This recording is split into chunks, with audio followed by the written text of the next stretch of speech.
क्योंकि जिन साजिशों का हम आज मुकाबला कर रहे हैं, उन साजिशों का मुकाबला करने के लिए नेशनल कॉन्फ्रेंस का और ज्यादा ताकतवर होना बहुत ज्यादा जरूरी है। हम जो लड़ाइयां लड़ रहे हैं जम्मू कश्मीर के लिए, जम्मू कश्मीर की आवाम के लिए, यहां जो बदलाव लाए गए, जो बदलाव हम पे ठोसे गए, ये तब मुमकिन हुए जब नेशनल कॉन्फ्रेंस कमजोर हुई।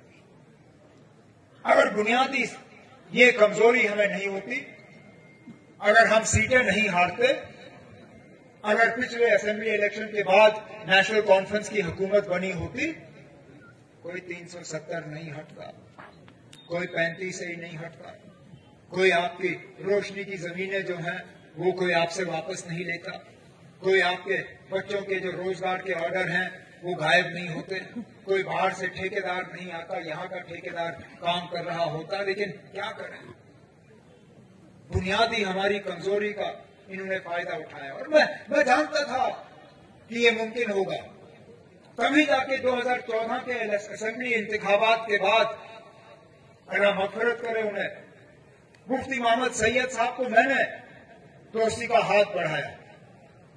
मैंने कहा, जनाब जिस रास्ते पे आप चलने जा रहे हो वो जम्मू कश्मीर के लिए बहुत ही ज्यादा खतरनाक साबित होगा, शायद ही हम बच पाएंगे इस फैसले से। मैंने कहा, आप इस गलतफहमी में मत रहिए कि मुझे इक्तिदार की लालच है। मुझे 6 साल हो गए वजीर आला की कुर्सी पर बैठे, मुझे कोई इक्तिदार की लालच नहीं है, ना मेरे साथी मिनिस्टर बनना चाहते हैं आपके साथ। हमें आपका मेंबर पार्लियामेंट, राज्यसभा या एमएलसी भी नहीं चाहिए। बिना शर्त के हम चुपचाप पीछे बैठ के आपकी मदद करेंगे, आप हुकूमत बनाइए, लेकिन कम से कम उन लोगों को मत लाइए जिनके इरादे इस रियासत के लिए सही नहीं है।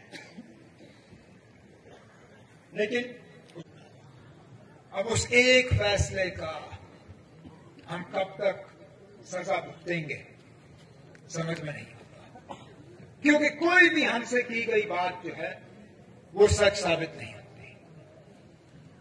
हमें कहा गया था कि 370 हटाने से यहां अमन आएगा, यहां तरक्की के काम शुरू होंगे, यहां बाहर से पैसा आएगा और लगेगा, यहां पे नौजवानों को रोजगार ढूंढना नहीं पड़ेगा, घर बैठे बैठे उनको रोजगार के ऑर्डर फराहम किए जाएंगे, यहां पे बंदूक जो है गायब हो जाएगा, कोई मिलिटेंसी नहीं होगी, अमन से और चैन से लोग अपनी जिंदगी बसर करेंगे। लेकिन आज लगभग 2.5 साल हो गए जबकि 370 छीना गया हमसे। तो ये बताइए आप, इनमें से कौन सी बात सही साबित है?